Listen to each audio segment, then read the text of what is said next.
જય સ્વામિનારાયણ.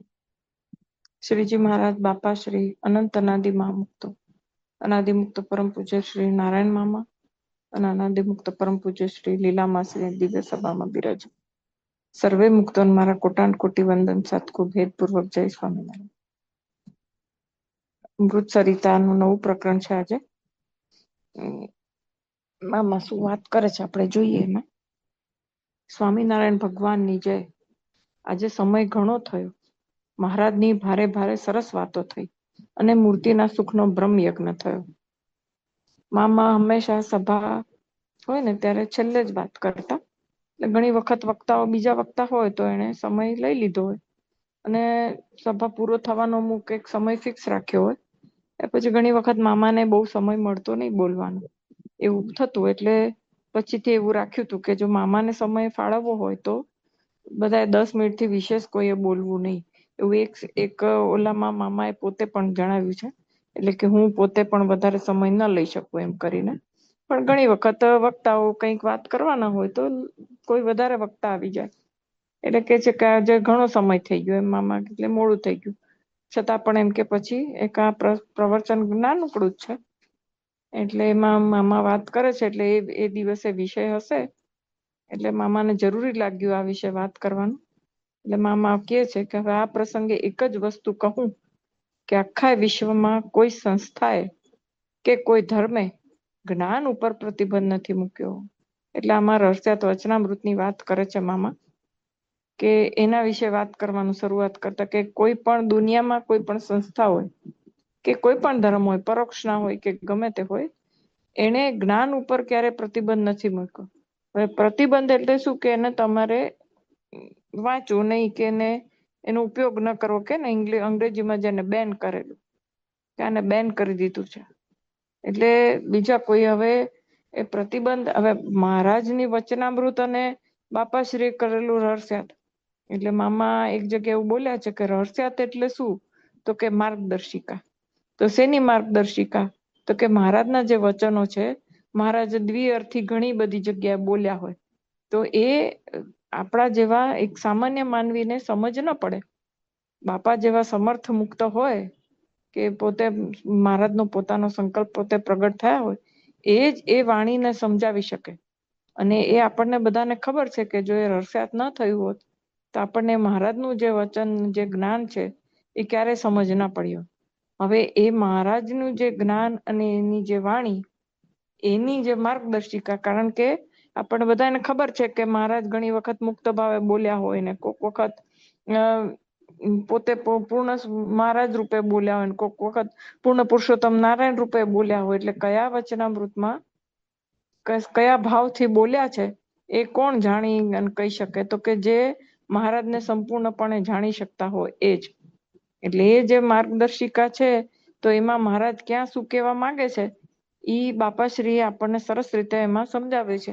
એની માર્ગદર્શિકા છે. એટલે કોઈ પણ વિષયની જેમ ગાઈડ હોય, એ ગાઈડ આપણને આ વચનામૃતની રહસ્યાત છે એ ગાઈડ છે કે જે આપણને વિષય વસ્તુને સરળ બનાવીને આપણને વચનામૃત સમજાવવાનો પ્રયાસ કરે છે. અને આપણને એનાથી સમજાય પણ સરસ રીતે જાય છે. જો આપણે એનો કે ને કે થરો અભ્યાસ, એનો વ્યવસ્થિત અભ્યાસ કરીએ તો આપણને એ બધું વચનામૃત બધા સમજાય જાય. હવે એ જો નથી સમજાતું આપણને, તો એના માટે થઈને બાપાશ્રીએ રહસ્યાત કર્યું છે. હવે ઘણી વખત રહસ્યાતના પણ રહસ્યાત હોય એવું ભાઈ આપણને ઘણી વખત કહેતા હોય કે બાપાની વાણી એ ઘણી વખત ના સમજાય આપણને, તો એના માટે સમજાવનારા બીજા કોક હોય જે જ્ઞાન હોય કે જેણે રહસ્યાત અને વચનામૃત બંનેનો અભ્યાસ કર્યો હોય, આપણને સમજાવી શકે. પણ હવે આમાં જે મામા એક જગ્યાએ અમૃત સરિતામાં જ બોલ્યા છે કે પ્રતિબંધ મૂકનાર વચનામૃત શું સમજતા હશે, કે એને શું વચનામૃતને જાણ્યા હશે કે તો કે એ લોકો પ્રતિબંધ મૂક. હવે કોઈ પણ વસ્તુ, વિષય વસ્તુ પર આપણે જો પ્રતિબંધ મૂકવો હોય, કેમ કેવું હોય કે ના આનો ઉપયોગ કરવો કે આનું વાંચન કરવું યોગ્ય નથી, તો ઈ ક્યારે ઈ કરવું પડે, ક્યારે ઈ કરી શકે, કે એમાં એને મુદ્દા તો ટાંકવા પડે ને કે આમાં આવું આવું છે એટલે એનો ઉપયોગ આપણે ન કરી શકાય, કે આનો આવી વસ્તુ છે એટલા માટે એના અમે પ્રતિબંધ મૂકીએ છીએ. એટલે હવે જેને પણ પ્રતિબંધ મૂક્યો, આજે વર્ષો પહેલાની બધી વાત છે આ તો મામા એક અમૃતસરિતામાં જ એક બીજી જગ્યાએ બોલ્યા છે કે એ શું વચનામૃતને સમજ્યા હશે કે શું જાણતા હશે એમ, કારણ કે વચનામૃતનો પૂરેપૂરો અભ્યાસ કરી અને આત્મસાત કર્યા પછી એને ચર્ચા તો કરવી પડે ને, કે આમાં આટલું આટલું આવું છે જે રહસ્યાત્મા જે અમને બરાબર નથી લાગતું, એટલે અમે એનો વિરોધ કરીએ છીએ અને અમે પ્રતિબંધ સત્સંગમાં એનો પ્રતિબંધ મૂકીએ છીએ. એટલે એ બધી બાબત માટે મામા એક વખત પોતે પણ સરિતામાં જ બહુ ડિટેલમાં સમજાવ્યું છે કે એક વખત મામાને જ બોલાવ્યા હતા કે તમે આવો અને ચર્ચા કરીએ. એટલે મામા જવાના પણ હતા, પણ પછી આગલે દિવસે જ કંઈક એ લોકોએ ચર્ચા કરીને પછી એ મિટિંગ જ આખી કેન્સલ રાખી. એટલે મામાનું કેવું એમ થાય છે કે જ્ઞાન, જે કોઈ પણ જ્ઞાન હોય એના ઉપર પ્રતિબંધ કોઈ ક્યારે મૂકી શકે કે એને પૂરેપૂરું એ જ્ઞાન વિશે ખબર હોય, એને તો જે કહી શકે ને કે આ વંચાય કે ન વંચાય કે. એટલે જે કોઈ પણ પ્રતિબંધ મૂકનારા જે હોય ને પોતે જ અધકચરા જ્ઞાનવાળા અને સમજણ શક્તિના અભાવે કરીને એ લોકોએ એ પ્રતિબંધ મૂકી દીધો હોય એમ. એટલે હવે આપણે જોઈએ કે જો આ વચનામૃતનો અભ્યાસ કરનારા કોણ, તો આપણે એમ થાય કે ઈશ્વર સ્વામી, વૃંદાવન સ્વામી, મુનિ સ્વામી, એ લોકો આમ બરાબર સમજી શકાય. એટલે જે કોઈ પણ અત્યારે પણ જે કોઈ પણ આ વચનામૃત છુપી રીતે વાંચતા હોય છે, નથી વાંચતા એવું નથી, પણ વાંચતા હોય છે બધા, તો જે લોકોને જ્ઞાન માર્ગમાં થોડીક પણ સમજણ છે ને એ લોકોને બધું સમજાય છે કે આ વચનામૃત રહસ્ય છે ને બરાબર છે અને આમાં એવું કઈ જ વસ્તુ નથી કે જેના લીધે પ્રતિબંધ મૂકી શકાય. એટલે હવે કોઈ પણ જ્ઞાન હોય તો જ્ઞાન તો બધા પોતપોતાના મહારાજનું મૂકેલું જ્ઞાન અને એમના સિદ્ધ મુક્ત કરેલું એની માર્ગદર્શિકા, એમાં પછી આપણે ખોડ ખાપણ આપણે કેવી રીતે કાઢી શકીએ કે આ બરાબર નથી કે આ બરાબર છે, કે કોણ કાઢી શકે?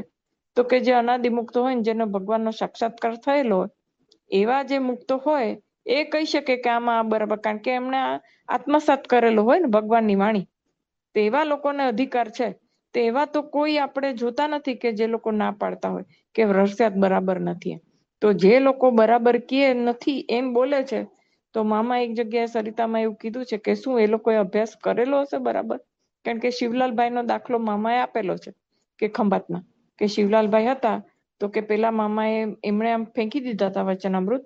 એટલે પછી મામા એમ કે છે કે તમે એક વખત આનો અભ્યાસ કરીને આવો અને પછી મને કયો કે આમાં એવા કયા કયા મુદ્દા છે કે જેના લીધે તમને એમ લાગે છે કે આ વચનામૃત રહસ્યાત પ્રદીપિકા છે એ બરાબર નથી અને એટલા માટે એનો પ્રતિબંધ યોગ્ય છે. એટલે પછી જયારે એ લોકો એને શું કહેવાય, જ્ઞાની હોય ને એને તરત બધું સમજાય. વચનામૃતના અભ્યાસી હોય અને આધ્યાત્મિક જ્ઞાનની વાત છે, આપણે આ લોકના જ્ઞાનની વાત નથી. તો એ આધ્યાત્મિક જ્ઞાન થોડું ઘણું હશે અને મુમુક્ષુ હશે અને મામાએ આશીર્વાદ પણ આપ્યા હશે એમને, એટલે એને સમજાયું વચનામૃત. તો પછી આવ્યા મામા પાસે ને પછી કન્ફેસ કર્યું, મામાની માફી માંગી. એટલે પછી મામાએ પહેલા તો એમ ઓળખાણ આપી હતી કે તમે એ જ ને કે જેને વચનામૃત ફેંકી દીધા હતા. એટલે પછી આવીને પછી માફી માંગે છે અને પછી તો સારા એવા સત્સંગી થયા શિવલાલભાઈ શેઠ. એટલે જો આપણે કોઈ પણ, એટલે મામા કહે છે કે હંમેશા કોઈ પણ વસ્તુ પર પ્રત્યે તો એનું જ્ઞાન આપણને પૂરેપૂરું હોવું જોઈએ ને, કે આપણે ધારો કે કોઈ પણ વસ્તુનો વિરોધ કરતા હોઈએ તો આપણી પાસે એવા મુદ્દા હોવા જોઈએ અને પછી કહેવાય કે આમાં આટલું આટલું આ બરાબર નથી ને અમે એના એટલા માટે એનો વિરોધ કરીએ છીએ. તો ઈ જો, અને જે કોઈ પણ હોય, ધારો કે એના જાણકાર હોય, ત્યારે રહસ્યાત વચનામૃતમાં જે લોકોએ લખ્યું ને એની ટીકા કરી, ઈશ્વર સ્વામી બાપા બોલ્યા અને ઈશ્વર સ્વામી, વૃંદાવન સ્વામી એવા કોઈ નથી, તો જાણકાર હોય એની સાથે ચર્ચા તો કરવી પડે ને કે ભાઈ આમાં આટલું આટલું છે જે યોગ્ય નથી. તો સામો માણસ પોતાનો પક્ષ રાખે કે ભાઈ આનું આમ છે તો તમે આનું કેમ વિચારશો? તો એવી રીતે કાંઈ કર્યું જ નહીં અને કોઈ પણ સીધો ખાલી અમસ્તું જ એક ઈર્ષા વૃત્તિ, ને મામા કે છે ને કે શું કામ, એક બીજા પ્રવચનમાં મામા એવું કીધું જ છે સરિતામાં જ, કે ઈર્ષા વૃત્તિ ને વેરભાવની વૃત્તિને એટલા માટે થઈ અને કે વચનામૃત રહસ્યાત પર પ્રતિબંધ મૂકી દીધો.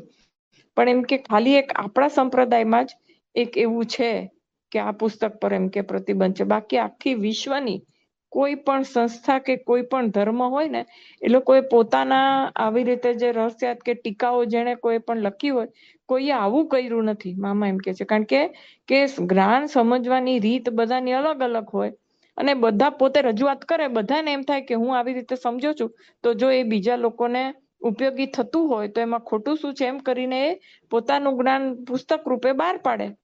કે ભાઈ આવું જ્ઞાન છે આમાં, તો તમને જો કદાચ ફાયદો થાય, મને આવું સમજવાથી ઘણો બધો મારા જીવનમાં ફાયદો થયો કે ફેરફાર થયો, તો એટલા માટે થઈને ક્યાં, એટલે એવી રીતે મામા કે છે કે જ્ઞાન છે તો વ્યક્તિગત છે ને, કોઈ પણ વસ્તુ હોય તો વિષય વસ્તુ જે પણ હોય એને હું મારી બુદ્ધિ અને મારી શક્તિ, જ્ઞાન ગ્રહણ કરવાની શક્તિ પ્રમાણે એ વિષય વસ્તુને સમજી શકું.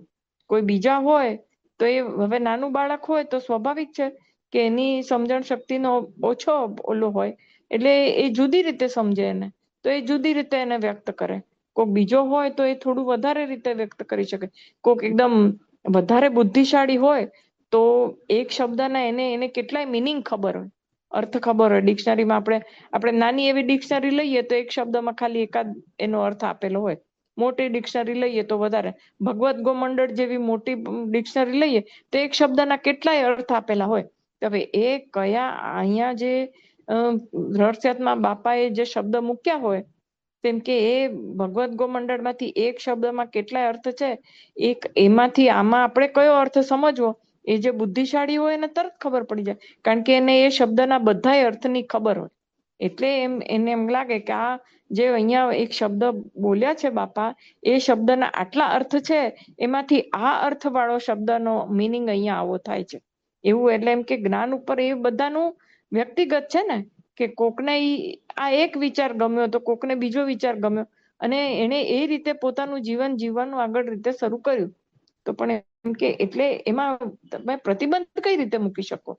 એમ મામા એમ કે છે કે એ આપણે ગમે તે ગ્રંથ લઈએ, મામા કે છે વાંચીએ છીએ, તેમાંથી નોંધ લઈએ છીએ, કરી લઈએ છીએ, આપણને ઉપયોગી હોય અને આપણને બરાબર અનુકૂળ આવે એવી વસ્તુ ગ્રહણ કરીએ છીએ. તો આ જ્ઞાનનો વિષય છે. તેની ઉપર કોઈ એક વ્યક્તિ કે સંસ્થા પ્રતિબંધ મૂકી દે, એની આ બુદ્ધિશાળી જગતને કોઈ દિવસ ઘેર ન બેસે. જ્ઞાન ઉપર શા માટે પ્રતિબંધ? હું મારા વિચાર રજૂ કરું, તમે તમારા વિચારો રજૂ કરો. એટલે મામા એમ કે છે કે આ વસ્તુ જે છે, દરેકે દરેક જણ પોતપોતાની રીતે વિષય વસ્તુને મૂલવે તો ખરા જ ને. હવે એક કવિતા કે ગીત હોય તો એને જે આ લોકનો ખાલી રચ્યો પચ્યો વ્યક્તિ હોય તો એની પ્રેયસી વિશે કે પ્રિયતમ વિશે એ કવિતાના શબ્દોને મૂલવે, બરાબર. અને જે આધ્યાત્મિક વ્યક્તિ હોય એ ભગવાન માટે એ શબ્દને મૂલવે, ને એને એમ કે આ તો સૂફી કવિતા છે, સૂફી ગીત છે, એવું પણ કહી શકે ને. એટલે દરેકની દ્રષ્ટિ, વિચાર શક્તિ, બુદ્ધિ શક્તિ એ પ્રમાણે જુદું જુદું હોય ને, બધા એને જુદી જુદી રીતે મૂલવી શકે. અને વિચારવાની શક્તિ તો બધાને, એની સ્વતંત્રતા તો છે જ ને. મામા એમ કે છે કે બધાને વિચારવાની સ્વતંત્રતા છે.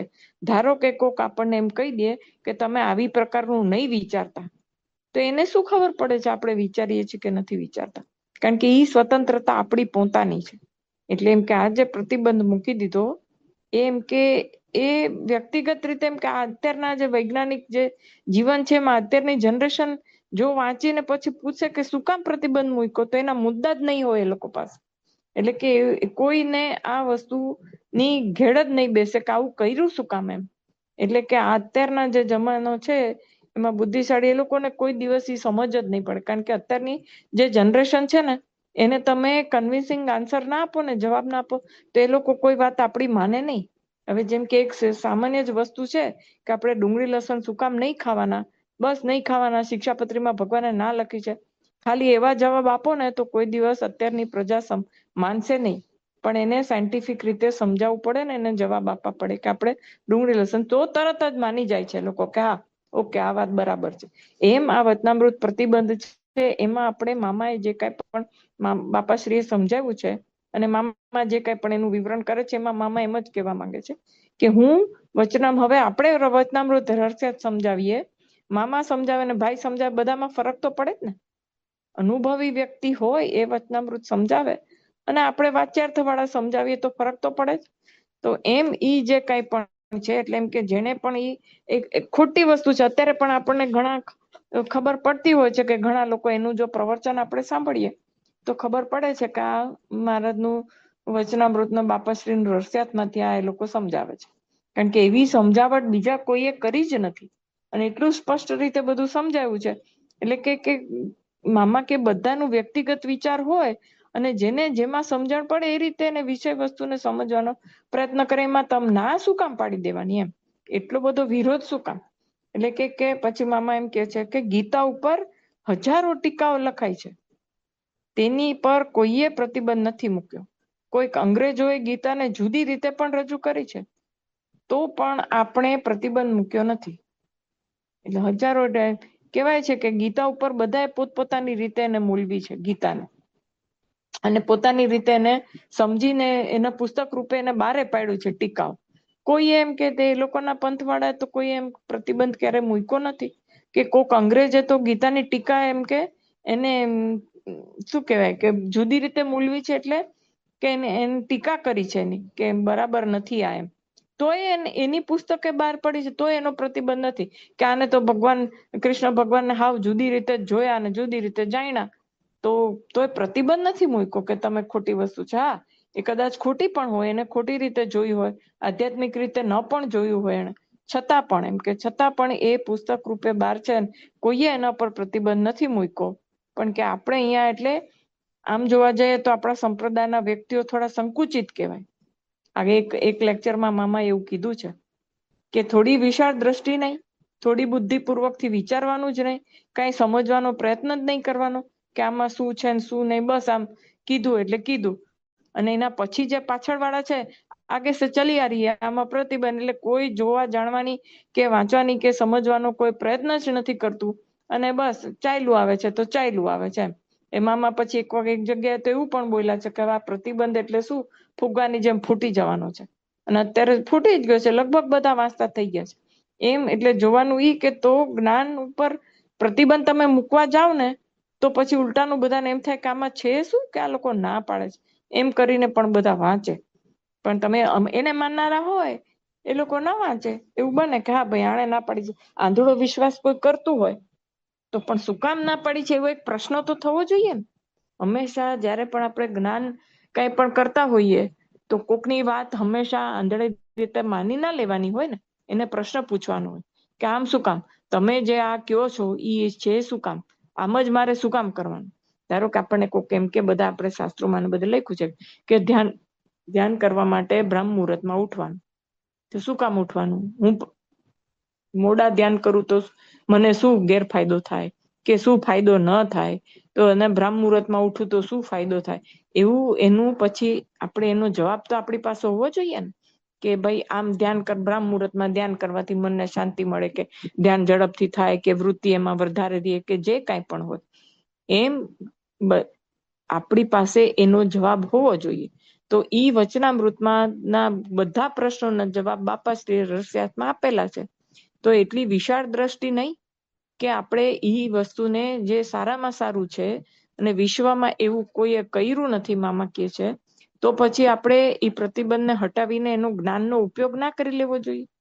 પણ એટલે આપણે સંપ્રદાયમાં થોડી કેટલી સંકુચિતતા કહી શકાય. આપણે સૌએ પોતાની રીતે વિચારવાનું, વિચારવાની સ્વતંત્રતા તો પણ છે. હવે ધારો કે અત્યારે હું આ સરિતા જ વાંચતી હોઉં અને મને મારા જીવનમાં અમુક મુદ્દા કામમાં લાગતા હોય તો હું એને અંડરલાઈન કરું, કે મને એવી ટેવ હોય તો બીજી નોટમાં એક લખી રાખું, અને પછી એ મુદ્દા એવા સરસ રીતે નીકળ્યા હોય તો મને એમ થાય કે ઓ આ જીવન જીવવા માટે કે આપણે સાધના કરવા માટે આ બધા મુદ્દા તો બહુ કામ લાગે એવા છે. તો હું એને નાનકડી પુસ્તિકા રૂપે બહાર પાડું કે ચાલો મને કામ લાગે છે તો બીજાને કામ લાગશે. તો હવે અમુક જણને એના જીવનમાં એ બધું પામી ચૂક્યા હોય તો એને ઈ મુદ્દા યોગ્ય ના લાગે ને કામના ના લાગે, પણ જે નથી પહોંચ્યા એને તો કામ લાગે. તો જેને નથી કામ લાગે એવા એમ કે આ તો નકામું છે ને આને પ્રતિબંધ કરી દો ને, નથી આવા મુદ્દા જરાય કામના નહીં, એવું ના ચાલે. મામા અહીંયા એમ કહેવા માંગે છે કે એવું હોય કોઈ દિવસ કે બધા પોતપોતાના વિચારો રજૂ કરી શકે છે, જેને માફક ના આવતું એ ના કરે, પણ સીધો પ્રતિબંધ જ, કારણ કે સત્તા હાથમાં હોય અને પોતાનામાં ઓથોરિટી હોય તો એમ કહી દે કે ના આવું નથી કરવાનું, તો એ યોગ્ય ના કહેવાય એમ. કારણ કે પછી એના અનુયાયીઓ હોય, એના ફોલોઅર્સ હોય, એ બધા એમ કે હા હા આપણા ગુરુજીએ ના પાડી છે એટલે આ ના કરાય. પણ ખરેખર એમાં શું છે શું નહીં એ જાણ્યા વગર જો કરે તો એ બરાબર ના કહેવાય. હવે મામા એમ કે છે કે આ પ્રતિબંધ બરોબર નથી. એનું એક બીજું પણ સર્વમાન્ય કારણ એ છે કે આ સ્વામિનારાયણ ભગવાને સ્થાપેલો ધર્મ એ વિશ્વ ધર્મ છે. એ 100% સત્ય વાત. જો એ વિશ્વ ધર્મ હોય તો વિશ્વના જે બુદ્ધિશાળી લોકો વાંચીને વિચારે. હવે આપણે એમ કહીએ છીએ કે આપણે કંઈક કોઈ એક વાડો નથી કે એક સંપ્રદાય કે અમુક વ્યક્તિઓ માટે જ એવું નથી કે દુનિયાના ગમે તે ધર્મના લોકો, કોઈ પણ વ્યક્તિ જો શિક્ષાપત્રી વાંચે અને એ પ્રમાણે જીવન જીવી શકે છે. એટલે કે છે ને કે આ સાંપ્રદાયિક નથી. આપણો જે ધર્મ છે કોઈક સંપ્રદાયને પૂરતો સીમિત નથી. આ તો વિશ્વ ધર્મ છે. વિશ્વનો એક વ્યક્તિ આ ધર્મને પાડી શકે. જો આપણે એમ કહેતા હોઈએ કે આ વિશ્વ ધર્મ છે, તો એના વિશ્વમાં તો કેવા કેવા બધા મોટા મોટા સાયન્ટિસ્ટો અને બુદ્ધિશાળી વ્યક્તિઓ હોય ને, તો એને જો પ્રતિબંધ ન હોત ને તો એ લોકો પણ વાંચત અને વિચારત કે ઓહો આમાં શું કીધેલું છે. એટલે અને વચનામૃત તો એટલું ઓથેન્ટિક છે. સમય અને ટાઈમ ને બધું એ પ્રમાણેની ઓથેન્ટિસિટી એમાં આપેલી છે વચનામૃતમાં તો. એટલે કે અને પછી એ એમ નહીં કહે કે જો એ લોકો વાંચે ગમે ત્યારે વાંચશે, અને એ થવાનું તો છે જ ને. કારણ કે મામા એમ બોલી ગયા છે કે બધાએ આશ્રિત તો થશે જ પાંદડે પાંદડે સ્વામિનારાયણ, તો પછી તો એની ફિલોસોફી બધા વાંચશે તો ખરા જ ને. તો બધા એ પછી કે વાંચશે, વિચારશે એમાં, અને પછી કે એ લોકો એમ નહીં કે ભાઈ આમાં એવું તો શું છે કે આની ઉપર પ્રતિબંધ મૂકી દીધો. એટલે આપણી સંકુચિતતા પ્રત્યે વિશ્વ આંગળી ચીંધશે કે આવા સુપ્રીમ લોર્ડ સ્વામિનારાયણ ભગવાન જે એક અને એક જ દિવ્ય પ્રભુ છે, એમના અનાદિમુક્ત જે કણબી જ્ઞાતિમાં પ્રગટ થયા અને એમણે આવો સુંદર ગ્રંથ આપ્યો, એ કઈ જેવી તેવી વસ્તુ છે? એમનું તો ઉલટું સન્માન કરવું જોઈએ. અને એના બદલે રાગ, દ્વેષ અને ક્લેશને લીધે પ્રતિબંધ મૂકવો એ એક જબરદસ્ત અન્યાય કહેવાય. કારણ કે આમાં શું છે કે તમે જ્યારે પણ આવી રીતે પ્રતિબંધ આપણે કોઈ પણ પુસ્તક ઉપર મૂકી દે એટલે સાચી વસ્તુ અને જેનાથી પ્રાપ્તિ અધ્યાત્મમાં આગળ વધી શકાય, ભગવાનને પામવાની જે કોઈ પણ એમાં મુદ્દા હોય ને, એનાથી સમાજ વંચિત રહી જાય ને, એટલે સમાજ વંચિત રહી જાય એટલે એ મોટો અપરાધ કહેવાય. કારણ કે સાચી વસ્તુ જન સમુદાય સુધી પહોંચવામાં આપણે એને અટકાવી દીધું. તો એ જન સમુદાય સુધી જો એ પહોંચે નહીં, કારણ કે ભગવાન અહીંયા શું કામ પધાર્યા હોય? કારણ કે ભગવાનનો એક મૂળ સંકલ્પ કે એક જીવ છે પૃથ્વી પરના, બધાએ મને પામો. તો એ જે એના માટે એમણે આ ગ્રંથ રચ્યો કે જે મને પામવું હોય તો વચનામૃતમાં શું છે કે આવી રીતે રહેવું ને આવી રીતે ન રહેવું, આમ કરવું ને આમ ન કરવું, એ બધું છે ને વચનામૃતમાં. તો ઈ જે ભગવાનના વચનો અને એમાં ભગવાન કહેવાનો અર્થ શું છે, મહારાજ કેવા છે, શું છે, બધું વચનામૃતમાં ઈ જ આપેલું છે. ઈ બાપાશ્રી સમજાવ્યું છે. તો જો આવો પ્રતિબંધ મૂકવાથી ઈ જે જ્ઞાન છે એ કેટલાય સુધી પહોંચતા અટકી જાય તો બની શકે કે કોઈક મુમુક્ષુ જીવ હોય એને સુધી ન પણ પહોંચે. જો એ પહોંચી જાય તો એ આમ આને પામીને ભગવાનને પામવાનો એને માર્ગ મોકળો થઈ જાય તો ભગવાન સુધી પહોંચી શકે. તો ઈ અટકી જાય ને એટલા માટે ઈ મોટો અપરાધ કહેવાય. એટલે જેણે પણ એ કામ કર્યું હોય તો એને એમ કે અપરાધ થઈ જાય. તો મામા કહે છે કે આ અન્યાય પણ કહેવાય ને. આવા મોટા જ્ઞાન ઉપર આપણે પ્રતિબંધ મૂકી દઈએ તે બહુ જ મોટો અન્યાય થયો કહેવાય. કારણ કે બાપા જેવા એમ કે જો આવું કર્યું હોય તો દુનિયામાં એમનું સન્માન થવું જોઈએ કે ઓહો, કે આટલું સરસ તમે માર્ગદર્શિકા મહારાજના વચનો જે કોઈ સમજાવી ન શકે એને તમે સમજાવ્યા. તમે આ શું કહેવાય જન સમુદાય પર તમે આટલો મોટો ઉપકાર કર્યો, એટલે એનું સન્માન થવું જોઈએ. એની જગ્યાએ કે રાગ, દ્વેષ ને ઈર્ષા એના લીધે થઈ અને એક પ્રતિબંધ મૂકી દેવો એટલે શું કહેવાય, આમ તો આપણી જે નબળાઈઓ, આપણી અંદરની જે નબળાઈઓને કારણે જે કાંઈ પણ થયું એ થયું ને. જો વિશાળ દ્રષ્ટિ થોડીક પણ સમજણ શક્તિ રાખી હોય ને વિશાળ દ્રષ્ટિ રાખી હોય તો આ વસ્તુ બને જ નહીં. કારણ કે એવો વિચાર કરનારા એવો પણ વિચાર મામા કે છે કરવો તો જોઈએ કે નહીં, કે કોઈ પણ સંસ્થા કે કોઈ પણ ધર્મે આવું કાર્ય કર્યું નથી તો આપણે એવું શું કરી નાખવાનું કે એટલી બધી સંકુચિતતા કે કઈ સમજવા પ્રયત્ન જ નહીં કરવાનો, કે અંદર વાંચન જ નહીં કરવાનું, કયા મુદ્દા છે જેણે આ બહાર પાડે છે ગ્રંથ એના સાથે ચર્ચા વિચારણા તો કરવી પડે ને, કે આ મુદ્દામાં અમને આવું લાગે છે તો એનું તમારે શું કેવું છે. પણ એવું કોઈ જ કશું કંઈ કર્યું નહીં અને વર્ષો પહેલા ગ્રંથ ઉપર પ્રતિબંધ મુકાઈ ગયો. એટલે મામા આમ જોવા જાય ને તો અફસોસ વ્યક્ત કરે છે કે આવું સારું જ્ઞાન લોક જન સમુદાય સુધી પહોંચ્યું નહીં. એટલે જે પહોંચવું જોઈએ, બહુ જોરશોરથી એનો પ્રચાર થવો જોઈએ, એની જગ્યાએ પ્રતિબંધ મુકાઈ ગયો. એટલે અફસોસ વ્યક્ત કરે છે કે મામા કે આવી સંકુચિતતા શું રાખવાની એમ. કે થોડી કઈ વિશાળ દ્રષ્ટિ નહીં. જ્યારે કે આપણો સંપ્રદાય તો વિશ્વ ધર્મ છે, તો વિશ્વને લગતું કંઈ પણ હોય તો એમાં થોડી ઘણી આમ તમે વિશાળ દ્રષ્ટિ રાખીને તો તમે એને મંજૂરી તો આપી શકો ને. તમારી પાસે સત્તા હોય ને તમે હોય એટલે એ વસ્તુને તમે પ્રતિબંધિત કરી દો તો એ મામા કે છે યોગ્ય ના કહેવાય. હવે પછી મામા આગળ વાત કરે છે કે આપણા બંને દેશના સંતો કે હરિભક્તો હોય તેમાં કોઈ આજ્ઞાલોપ કરતા હોય છતાં પણ મને દિવ્ય ભાવ રહે છે. એટલે હવે આ પેલે અન્યાય થઈ ગયું એટલે શું થાય કે ભગવાનની આજ્ઞાનો લોપ થાય કે નહીં.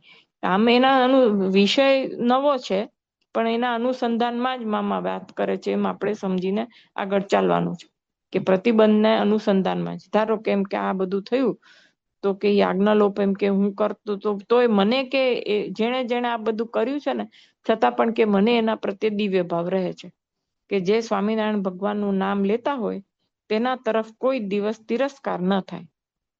એટલે મામા એમ તિરસ્કાર એટલે એ લોકોએ જે કર્યું હશે તો ભગવાન એમને જે ફળ આપવું હોય એ આપે, પણ કે આપણે તિરસ્કાર નહીં કરવાનો અને એના ચૈતન્યનું જેમ રૂડું થાય એમ જ પ્રાર્થના કરવાની કે એણે તો ઈર્ષા અને દ્વેષના ભાવે આ જે કાંઈ પણ કર્યું હોય અને આજ્ઞાલોપ કર્યો તો એનું જાણે.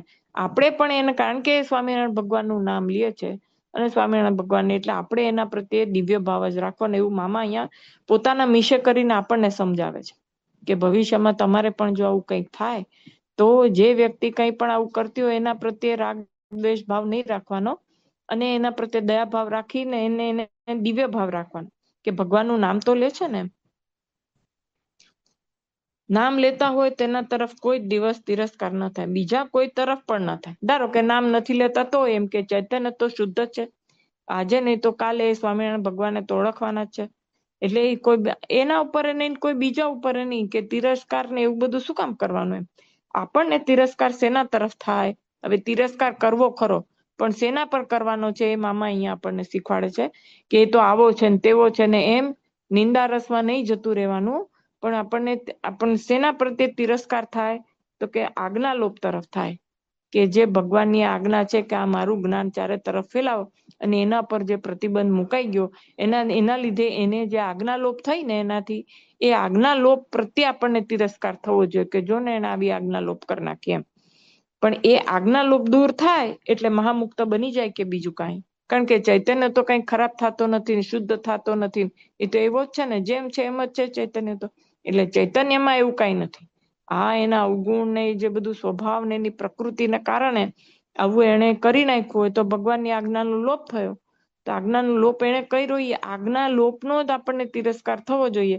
જો એ આજ્ઞા લોપ મૂકી દે અને પ્રતિબંધ ધારો કે અત્યારે હટી જાય વચનામૃત રસમાંથી તો બધી પછી તો બધા મુક્ત બની જાય ને એમ. પછી એનો જે ઈર્ષા ભાવ ને દ્વેષ ભાવ હતો એ નીકળી જાય. એટલે તો પ્રતિબંધ દૂર કરે ને, નહીતર કોઈ દૂર કરે? તો પછી ચૈતન્ય તો જેમ છે એમ જ છે, ચોખ્ખો છે. તો પછી કે બાકી બધા ગુણો હોય તો એ મહામુક્ત બની જાય ને.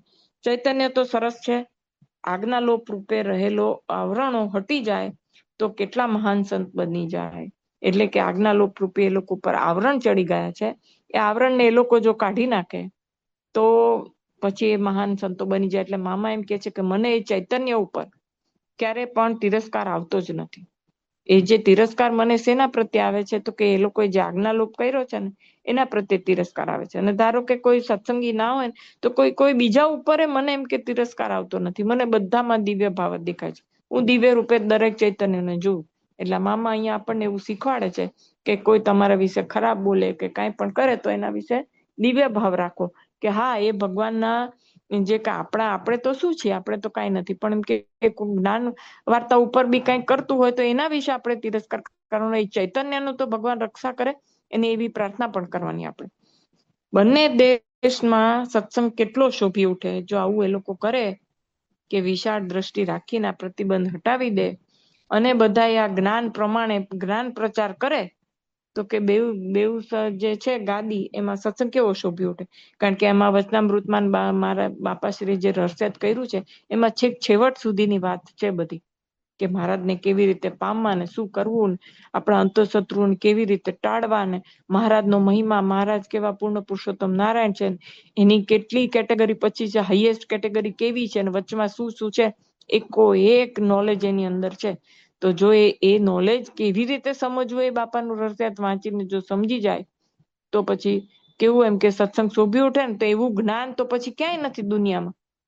આવું જે જ્ઞાન છે મૂર્તિમાં રહીને મૂર્તિની વાત કરે. એટલે મામા એક જગ્યાએ એવું બોલે છે, ખબર છે કે અમુક સંતો હોય તો કે વચનામૃત સમજાવવા બેસી જાય, બેસાડીએ આપણે, તો કે એક સ્વામી હતા ને એમ કરીને કે ક્યાંય બીજી ત્રીજી ગાડે પાટે ચડી જાય અને મહારાજનું વચનામૃત અને મહારાજની મૂર્તિ તો ક્યાંય કોરા રહી જાય, આઘા રહી જાય એમ. એટલે પણ જો આ જ્ઞાન હોય તો ફટાફટ બધાને સમજાવી ના શકે જન સમુદાયને. તો કે સત્સંગ કેવો શોભી ઉઠે. ધ્રુવની વ્યાખ્યા મેં તમને કહી હતી. એ ધ્રુવ એનું નામ કે મન કર્મ વચનથી કોઈનું ખરાબ ઈચ્છવું નહીં કે કરવું નહીં. મામા એ બહુ સિમ્પલ, એટલે સરિતામાં જ મામા એક વખત આગળ વાત કરેલી છે, એટલે ફરીથી અહીંયા રિપીટ કરે છે મામા કે આપણે કોઈનું ખરાબ ઈચ્છવું નહીં કે કરવું નહીં. મન કર્મ ને વચનથી, મનથી એ નહીં વિચારવાનું એના વિશે. એટલે આ જે મામા અહીંયા આગળ એટલા માટે જ કહી દીધું કે જે કોઈ પણ આપણે વિરોધ કરે છે, પ્રતિબંધ મૂક્યો છે, એના પ્રત્યે તિરસ્કાર નથી કરવાનો, પણ એને જે આજ્ઞાલોપ કર્યો એ આજ્ઞાલોપ પ્રત્યે આપણે તિરસ્કાર કરવાનો છે. એટલે મન કર્મ વચન કોઈનું ખરાબ ઈચ્છવું નહીં. કોઈનું ખરાબ ઈચ્છવાનું જ નથી, કરવાનું તો અને કરવું નહીં એમ. પછી અને એની ડિટેલમાં મામા એમ સમજાવે છે કે ધારો કે હું આજ્ઞાલોપ કરું છું ને તમે મને આજ્ઞાલોપ કરતો અટકાવો તો મારું શ્રેય કર્યું કે અહિત કર્યું. એટલે ધારો કે આપણે એને સમજાવવા જઈએ, કારણ કે જો આમાં કેવું છે કે કોઈ વચનામૃત રસિયાતની વાત લઈએ કે બીજા કોઈ પણ મોટા મુક્તની વાણીની વાત લઈએ, તો એનો એ લોકો પ્રતિબંધ મૂકી દે તો શું થાય કે સાચી વસ્તુ કેટલાય જન સમુદાય સુધી જતી અટકી જાય તો કેટલાય લોકો એ જ્ઞાનથી વંચિત રહી જાય ને. તો આપણે એને સમજાવીએ કે ભાઈ તું આ કરું છું એ બરાબર નથી, કારણ કે એના લીધે અપરાધ થાય ને. મોટા મુક્તની વાણીનો કે મહારાજની વાણીનો એ લોકો પ્રતિબંધ મૂકે તો મોટા મુક્તનો જ અપરાધ થઈ ગયો કહેવાય ને. તો એ અપરાધથી એને આપણે જો એને એમ સમજાવીને એમ કહીએ કે તું આ બરાબર નથી કરતો, તો આપણે એનું હિત કરીએ છીએ ને. કે શું કામ હિત કરીએ છીએ? કે એને એ જે મોટા મુક્તનો જે વાણીનો જે પ્રતિબંધ મૂકીને જે પોતાને એને અપરાધ થાય છે, અપરાધથી આપણે એને બચાવીએ છીએ, જેના લીધે એના જીવનું રૂડું થાય. કારણ કે વાણીનો પ્રતિબંધ કરે તો અપરાધ થઈ જાય, તો એ અપરાધ એના માટે એના જીવનું બગાડી નાખે ને. તો એના જીવનું બગડતા આપણે અટકાવીએ છીએ. તો કે છે કારણ કે જો ઉપદેશ કરીએ અને એને સમજાવવા પ્રયત્ન કરીએ તો સ્વાભાવિક છે કે ઉપદેશ અને સલાહ કોઈને ગમે નહીં. મને કોક કરવા આવે તો બહુ વિશાળ દ્રષ્ટિ રાખી હોય તો એની સામે કંઈક ન બોલું તો પછી અંદરથી તો વિચાર થાય કે એને સાચું કીધું કે ખોટું કીધું. બરાબર, કોક વડીલ હોય તો આપણે માનીએ લઈએ કે હા ભાઈ બરાબર છે, પણ સમવયસ્ક કોક આવીને કહે તો પોતાની જાતને ઓલું કહેવાય છે, મને ખબર ના હોય કે મારે શું કરવાનું છે શું નથી કરવાનું એમ. ધારો કે સાચું કહેવા આવતા તો આપણને એક વખત તો વિચાર આવી જ જાય. એમ સલાહ અને ઉપદેશ કોઈને ગમતા નથી હોતા. એટલે જો પણ છતાં પણ એમ કે આપણે કહેવા જઈએ તો એને નથી જ ગમવાનું, પણ ન ગમે એટલે એ મામા એમ કે છે કે તો પણ કે આપણે તો એને એના હિત માટે જો એને કહીએ, એને અટકાવીએ નહીં આવું કરતા, તો આપણે તો એનું હિત જ કરીએ છીએ ને. તો એનું અમે કે એનું હિત કર્યું કે અહિત કર્યું, મારું શ્રેય કર્યું કે નહીં. કે જો એટલે મામા પોતાની વિશે વાત કરે છે. એટલે કે તમે હું કંઈક ખોટું કરતો હોઉં અને તમે મને અટકાવો તો એ મને ગમશે નહીં, પણ તમે તો મારું સારું ઈચ્છીને મને અટકાવો છો અને મારું ભલું જ કરો છો કે નહીં એમ. એટલે આપણે કોકને કાંઈ પણ કહીએ તો સારા ભાવ સાથે રાખીએ અને કહીએ તો કારણ કે એના જીવનું આપણે ચેતનનું બગડતા અટકાવીએ છીએ. ભલે કદાચ એને ન ગમે પણ આપણે તો એનું હિત જ કરીએ છીએ ને. અને જો મને અટકાવો નહીં તો મારો દ્રોહ કર્યો કે નહીં. મામા જો કેવું આમ કે છે, અને હું જે કરતા હોઉં કે એ મને કરવા જ દો, કે બધા દ્રોહ કરતા હોઈએ કે બધું પ્રતિબંધની વાતો કરતા હોઈએ અને વાણી પ્રતિબંધ આ તે, એને જો અટકાવીએ નહીં તો એ જીવનું બગડી જવાનું છે. તો કે તો ઉલટાનું તમે એ જીવને મદદ કરી કે એનું બગાડ્યું. તો મામા એમ કે છે કે એવું તમે તો મારું બગાડી દીધું. એટલે જો કોઈ આપણને એવી વ્યક્તિ મળે તો પ્રેમથી બે હાથ જોડીને સમજાવવા પ્રયત્ન કરવાનો કે ભાઈ આમાં તમારા ચૈતન્યનું રૂડું નહીં થાય, તમે અપરાધ કરો છો મુક્તાની વાણી પર એમ કે પ્રતિબંધ મૂકીને. પણ આમાં શું થયું છે કે સંપ્રદાયમાં એ લોકો સામસામે બેસીને ચર્ચા કરવા ક્યારે આવ્યા જ નથી. તો એટલા માટે પછી આવી ચર્ચા થાય જ નહીં, તો પછી અહિત કે હિતની વાત થઈ જ નહીં ને. પણ એમ કે મામા એમ કે છે કે જો આવું કંઈક હોય એટલે દ્રોહની વ્યાખ્યા મામા કે છે કે તો એટલે આપણે એનો દ્રોહ કરતો એને અટકાવવો પડે, કારણ કે મુક્તની વાણી પર પ્રતિબંધ મૂકી દે છે. એટલે તો પછી કેટલાય જીવનું રૂડું થતું અટકી જાય તો ઈ મોટો અપરાધ થઈ જાય. મુક્તની વાણીનો પ્રતિબંધ એટલે ઈ અપરાધ. તો આવા બધા અપરાધથી જો આપણે એને બચાવીએ તો એના ચૈતન્યનું રૂડું થાય તો એનું સારું કહેવાય ને. અને જો ન કરીએ આપણે એમ કે હશે ભાઈ એનું જે કરતા હોય કરવા દો, કોણ એમાં પડે, તો એના ચૈતન્યનું આપણે રૂડું નથી કરતા, કારણ કે મને ખાડામાં હડસેલી દીધો કહેવાય. કારણ કે એના ચૈતન્યનું રૂડું ન થાય. અને તો કે તમે તો મને ધક્કો મારીને ખાડામાં પાડી દીધો, જો મને રોકો નહીં તો એમ. એટલે કોઈ પણ વ્યક્તિ જો એવી હોય અને આપણે એને રોકીએ નહીં તો એનું રૂડું ક્યાંથી થવાનું હતું. એટલે આપણે એને બચાવવો તો જોઈએ જ ને. મામા એમ કે છે આજ્ઞા લોપ થાય એટલે દશા શું કે ખાડામાં પડવાનું. કે જે આજ્ઞા લોપ કરતો હોય આપણે એને બચાવીએ નહીં, પણ બચાવવાનું એટલે એને વઢીને કે એનો તિરસ્કાર કરીને કે એમ નથી કેતા મામા. મામા એમ કે છે કે મારે એનો તિરસ્કાર નથી કરવાનો, કે એને પ્રેમથી સમજાવવાનું કે જો ભાઈ આમ છે તો એનું આમ હશે તો પછી તારા ચૈતન્યનું રૂડું નહીં થાય, તો તમે સમજો તો સારી વસ્તુ છે એમ. એટલે ખાડામાં પડવાનું એટલે શું, પાછું એ સમજાવે છે કે ખાડામાં પડ્યો એટલે શું, તો કે જન્મો જન્મ હેરાન થવાનું. કેટલાય જન્મો બગડી જાય ને. આ મનુષ્ય દેહ આપણને કેટલો આમ કેટલી જગ્યા ભટકીને આવ્યા હોય ત્યારે મનુષ્ય જન્મ મળ્યો હોય આપણને. હવે એ મનુષ્ય જન્મને સાવ આવી પોતાનો એક અવગુણ ને ઈર્ષા ને દ્વેષ ભાવ ને એવી જો ખાલી નાની નાની એવી વૃત્તિઓથી જો આપણા ચૈતન્યનું રૂડું થતું, અને બીજા કેટલાયનું પ્રતિબંધ મૂકે એટલે કેટલાના જીવનું રૂડું થતું અટકી જાય ને. તો જો એ અટકી જાય તો કેટલો મોટો અપરાધ કહેવાય ને. તો જો આપણે એને અટકાવીએ તો એનું જીવનું રૂડું જ કર્યું છે એટલે અટકાવવો તો પડે. અને જો એમ કે ન અટકાવે તો એને જન્મો જન્મ સુધી, આ એક જન્મ તો એનો એડે જાય, કારણ કે મુક્તની વાણીનો એને અપરાધ કર્યો છે અને એનો પ્રતિબંધ મૂક્યો છે. પણ બીજા કેટલાય જન્મ સુધી, જન્મો જન્મ, મામા એવો શબ્દ વાપર્યો છે કે જન્મો જન્મ પાછું આ જ આમાં હેરાન થવાનું. અને અપરાધ થયો એટલે બીજો જન્મ એને અપરાધનું ફળ ભોગવવા કેવો મળે કોને ખબર છે. એટલા માટે કે એના કરતા એને અટકાવી દઈએ તો એના જીવનું આપણે ભલે કદાચ એને ન ગમે તો એના જીવનું તો આપણે રૂડું કરીએ જ છીએ. તો આજ્ઞા લોપ સામે કળપૂર્વક, બુદ્ધિપૂર્વક, સમજણ આપીને, સંપર્ક સાધીને કે કોઈ પણ પ્રકારે મારો આજ્ઞાલોપ તમે અટકાવો તો હું તમારી ઉપર અનંત ઉપકાર માનું. તો દ્રોહ થતો મટે કે નહીં. અત્યારે કેટલો બધો દ્રોહ થાય છે. એટલે મામા પછી અત્યારના એ સમયમાં એ જ વસ્તુ હતી, અત્યારે એ જ છે. અત્યારે આપણે પરોક્ષમાં અને બધા જોઈએ તો મહારાજનું જેમ તેમ બધા બોલતા હોય છે. તો જેમ તેમ બધા બોલતા હોય એટલે આ તો અત્યારે જન સમુદાય ને એ બધું એવું થઈ ગયું છે. બાકી આપણે જ એને કેવું હોય તો કહી શકીએ એવું છે, એવું નથી કે નથી કહી શકીએ એવું. પણ એ બધી આખી પછી એમાં ને એમાં આપણે રચ્યા પચારવું જોઈએ. પણ જ્યાં આપણે કહી શકીએ એમ હોઈએ કે જ્યાં આપણું કોક માને એવું હોય ત્યાં તો આપણે, મામા કે છે કળપૂર્વક, ધારો કે આપણે બળજબરીથી ને એમ નહીં, કોઈ કળ કરીને કે એને એવા એક્ઝામ્પલ સેટ કરીને અથવા તો એવી રીતે કઈ કોઈક બીજા દ્વારા કે બીજી વ્યક્તિ દ્વારા કે ગમે તેમ કરીને એને અટકાવો તો પડે. કારણ કે એના આપણે એવા શુદ્ધ ભાવ અંદર રાખવાના કે હું આ એટલા માટે કરું છું કે એના ચૈતન્યનું રૂડું થાય, એના ચૈતન્યનું ભરલું થાય. નહીતર એ બિચારો જીવ ક્યાં ને ક્યાં ભટકતો થઈ જશે. એવા ભાવ સાથે આપણે કરીએ ને તો સામેવાળી જેને આપણે સમજાવવા ગયા હોય કે ઉપદેશ આપવા ગયા હોય એને એની અસર થાય, કારણ કે આપણે એનું ભલું ઈચ્છે.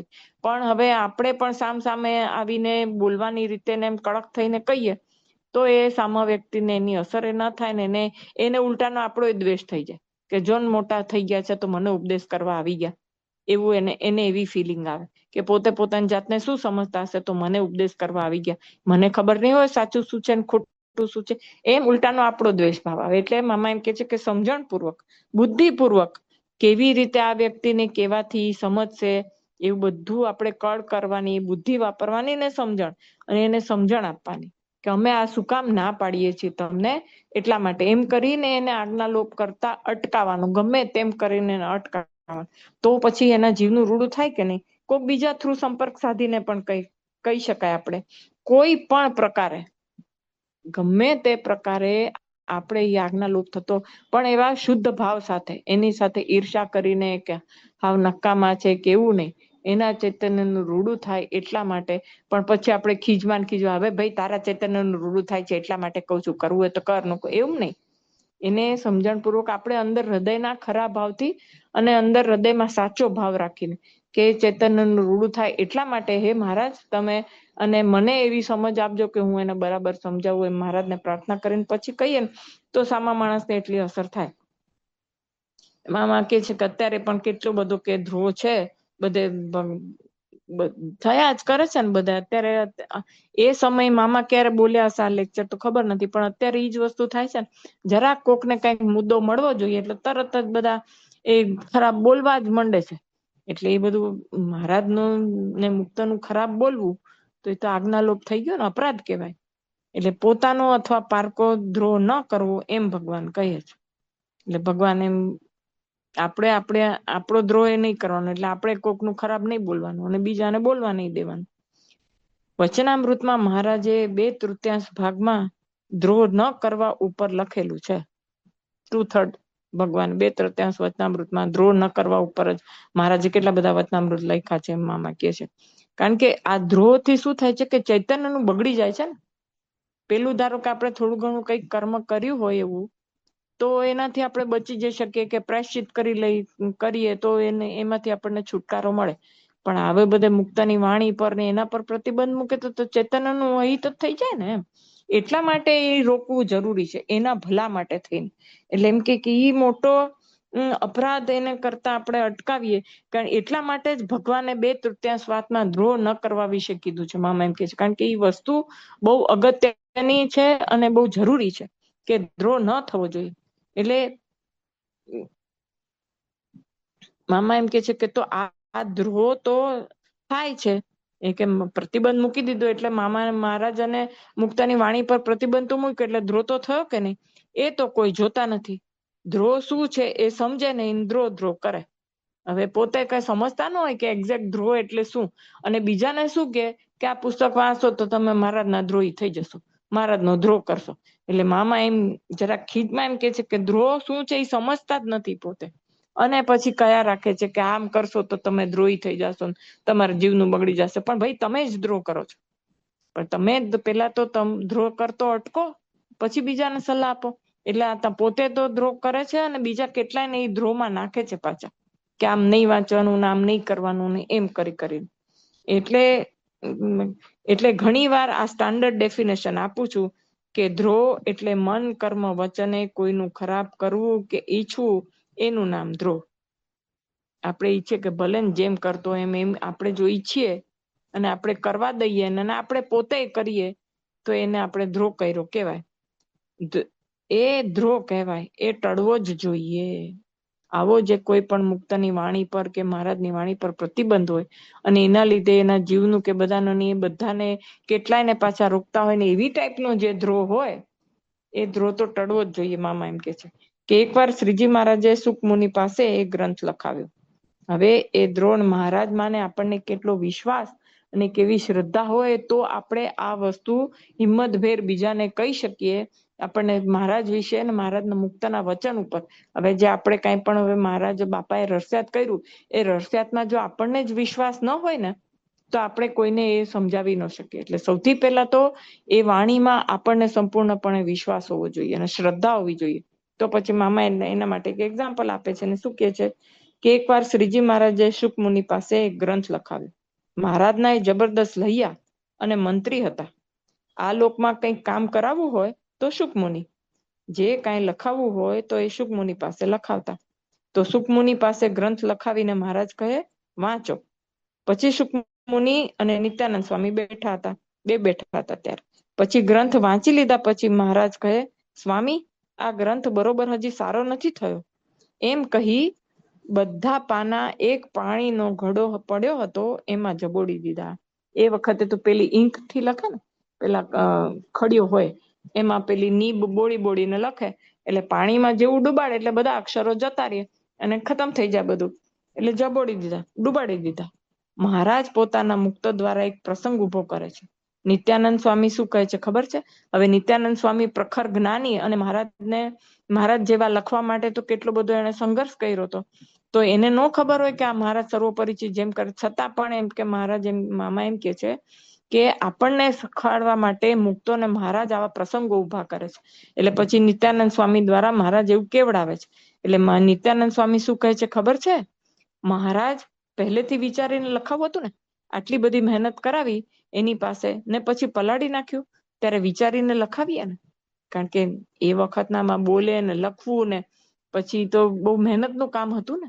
તેમ કે પેલા તમે વિચારીને લખાયું હોત તો આ સુકમુનિને આટલી બધી મહેનત ના પડત ને એમ. એટલે મહારાજ આપણને અહીંયા શીખવાડવા માટે આવો એક પ્રસંગ ઉભો કરીને નિત્યાનંદ સ્વામીને આપણને કહે છે કે મહારાજને નિત્યાનંદ સ્વામી આવું કીધું કે મહારાજ વિચારીને લખાયું હતો.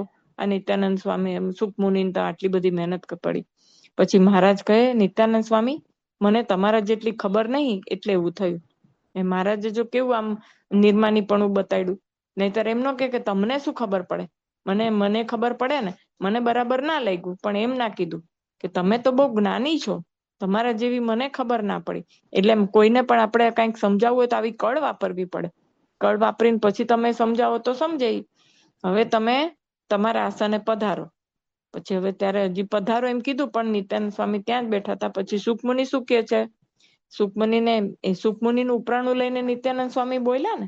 એટલે સુકમુનિ મહારાજને કહે છે કે મહારાજ 1000 વાર લખવું અને 1000 વાર આપ ફાડી નાખો તોય મારે તો એ જ સેવા કરવાની ને. કારણ કે સુકમુનિ શું હતા? તો કે લૈયા. હવે મહારાજનું કામ એનું કામ શું? તો કે લખવાનું.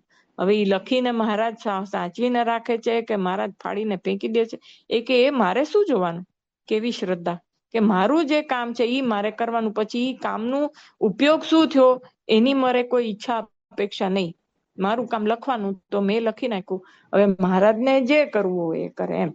એટલે આપણે ઘણી વખત આપણને એમ થાય કે ધારો કે ક્યાંક ધર્માદો આપ્યો હોય તે ધર્માદાના પૈસાનો આપણે શું ઉપયોગ થાય છે એ આપણને લાલચ થઈ જાય કે હારું. અથવા તો કોકને કંઈક આપણે વસ્તુ આપી હોય, ગિફ્ટ આપી હોય કોઈને, તો એમ થઈ જાય કે એ ગિફ્ટનો એને શું ઉપયોગ કર્યો.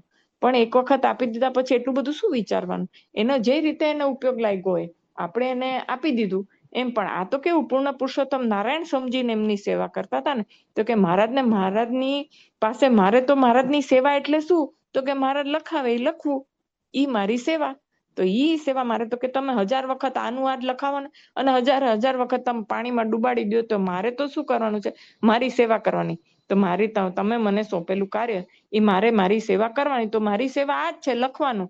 પછી લખેલું શું કરો છો એ મારું જોવાનું કામ નથી. મારે જોવાનું કામ હું તો તમે જ્યાં સુધી દર્શન આપશો ત્યાં સુધી આ જ સેવા કરવાની છે. તમે 1000 વાર ફરી લખાવો ત્યારે તમે કહો કે સારું છે તો સારું, ને તમે કહો કે નથી સારું તો નથી સારું. તમે જેમ કહો એમ. તમે કહો નથી સારું તો હું કહું કે હા મહારાજ નથી સારું.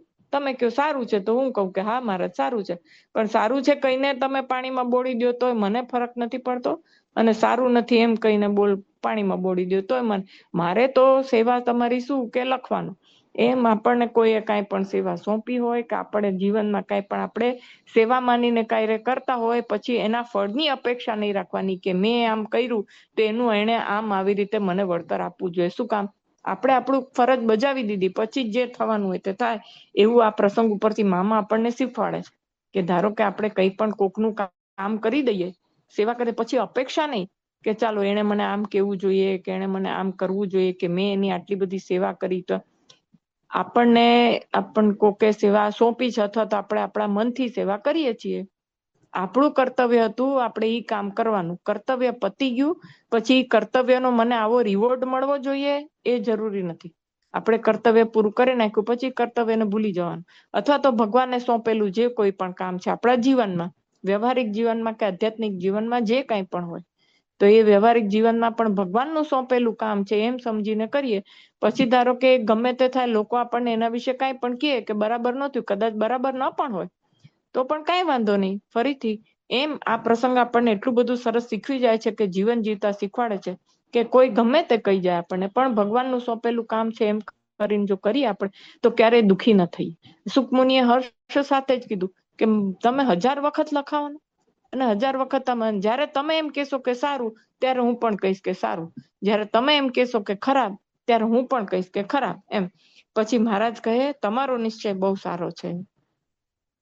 સુકમુનિના વખાણ કર્યા મહારાજે કે જે રાજીપો એમને જોઈતો તો મહારાજનો એ આવું બોલ્યા તો મહારાજ રાજી થઈ ગયા. કારણ કે એ જ કરવાનું હોય ને, જે આજ્ઞા હોય એ પ્રમાણે કરવાનું હોય. પછી નિત્યાનંદ સ્વામી કહે, મહારાજ પણ મને એમ થયું કે કેટલી બધી મહેનત કરાવી, આવી લીલા શું કરતા હશો? તો એના ઉપરથી એમ વિચાર કરવાનો કે આવી રીતે દાસ ભાવે 2 હાથ જોડી મહારાજને કહી શકાય. મહારાજને આવી રીતે કહેવાય એટલે જયારે આપણે કોઈને સમજાવતા હોઈએ તો 2 હાથ જોડીને પ્રેમથી કહી શકાય, કારણ કે એના ચૈતન્યમાં મહારાજ તો રહેલા છે. એટલે સૌથી પહેલા મામાએ કહી દીધું કે કોઈનો તિરસ્કાર મને થતો નથી, મને બધામાં દિવ્ય ભાવ દેખાય છે, એટલે હું બધાને દિવ્ય ભાવે જોઉં છું. એમ આપણે બધાને બધામાં દિવ્ય ભાવે જોઈ, અને જો કંઈક એનામાં દ્રોહ થતો હોય કે કંઈક આજ્ઞાલોપ થતો હોય તો પ્રેમથી એને સમજાવીએ ને તો એને એની અસર થાય અને એને જીવનમાં પલટો આવે. પણ આપણે જો આપણે અહંકાર યુક્ત થઈને કે તને નથી ખબર અને મને ખબર છે એટલે હું તને સમજાવું છું, તો એની ધારી અસર ના થાય. કદાચ એ વ્યક્તિ આપણી સામે બોલી ના શકે તો ના બોલે, અને જો બોલી શકે એવી હોય તો સામે ઝઘડો કરે. એવું પણ બને ને કે તમે એમ કહો છો પણ મને આમ નથી થતું તો હું શું કરું એમ. એટલે પણ સામે બોલી ના શકે તો મનમાં સમસમીને રહી જાય, પણ અંદરથી એમ થાય કે હા પોતે મને બહુ સલાહ આપવા જાય છે, પોતે આમ છે તેમ છે, એવું અંદર પણ જો પ્રેમથી આપણે કીધું હોય હાથ જોડીને કે ભાઈ કે બેન કે બેટા કે બેટી કે જે કાંઈ પણ કે તમે આમ કરો છો એ બરાબર ન કહેવાય, જો આનાથી આમ થાય, જો આવું કરીએ ને તો આમ થાય, ને આપણા ચૈતન્યનું રૂડું ના થાય તો ભગવાન રાજી ન થાય, એમ પ્રેમથી જો સમજાવવાનો પ્રયત્ન કરીએ ને તો બને મહારાજ અને મામાને જેવા મુક્તને સંભાળીને કરી કે તમે ભેળા રહેજો, આ તમારી આજ્ઞા પ્રમાણે હું આને આજ્ઞા લોપ થતો અટકાવવાનો પ્રયાસ કરું છું, તો તમે ભેળા રહેજો. એમ કરીને જો આપણે કરીએ ને તો કામ સરે આપું. એવું મામા અહીંયા આપણને સમજાવે છે. આ પ્રવચન પૂરું થાય છે, પણ સારાંશ છે એટલે લઈ લો કે જ્ઞાન ઉપર ક્યારેય પણ પ્રતિબંધ હોઈ શકે જ નહીં. જવાબ આપ્યો છે મામાએ. કોઈ હરિભક્ત આજ્ઞાલોપ કરતા હોય તો એ હરિભક્ત પર તિરસ્કાર ન કરતા તેના આજ્ઞાલોપ તરફ તિરસ્કાર કરવો. આજ્ઞાલોપ દૂર થતા તે પણ મુક્ત બને છે. દ્રોહ એટલે મન કર્મ વચને કોઈનું ખરાબ ઈચ્છવું કે કરવું, કોઈનો એ દ્રોહ કરવો નહીં. મુક્તે બતાવેલી સેવા નિસંશય થઈ કરવી. મુક્ત વખાણે કે ન વખાણે ખંતપૂર્વક સેવા કર્યા કરવી. એટલે કોઈ પણ સેવા મુક્ત એ બતાવી હોય તો આપણે આપણી ફરજ પ્રમાણે એ સેવા કરવાની. મુક્ત વખાણે કે ન વખાણે એની નજરમાં તો છે ને કે મેં આને આ સેવા આપી હતી ને એને કરી છે, પછી કે જ આપણને તો જ આપણને સંતોષ થાય કે હા તમે બરાબર કામ કર્યું છે. ના, એમ નહીં. એટલે આ બધું આપણને મામાનું આ સરસ પ્રવચન આપણને આ બધું શીખવે છે. એમાંથી આપણને હવે જોઈએ કે આપણે કેટલું લઈ ગ્રહણ કરીએ છીએ એ આપણા પર છે હવે, કે આપણે બધા શબ્દ કેટલા કેવી રીતે આપણે ગ્રહણ કરીને આપણા જીવનમાં ઉતારીએ ત્યારે આ મામાનું આ બોલેલું સર્યું કહેવાય. હવે આમાં મેં પણ કઈ આજે વધારે ઓછું બોલી દીધું હોય કઈ પણ તો બધા મોટું હૃદય રાખી અને માફ કરીને રાજી રહેજો બધા. સહજાનંદ સ્વામી મહારાજની જય, બાપા શ્રીની જય, સદગુરુ શ્રીની જય, સ્વામિનારાયણ ભગવાનની જય. આજે મેં પણ થોડો સમય વધારે લઈ લીધો છે તો માફ કરજો, કારણ કે નાનું પ્રવચન હતું એટલે મને એમ થઈ ગયું કે પૂરું થઈ જશે, તો 10-15 મિનિટ થોડી વધારે થઈ છે તો માફ કરજો, રાજી રહેજો. જય સ્વામી.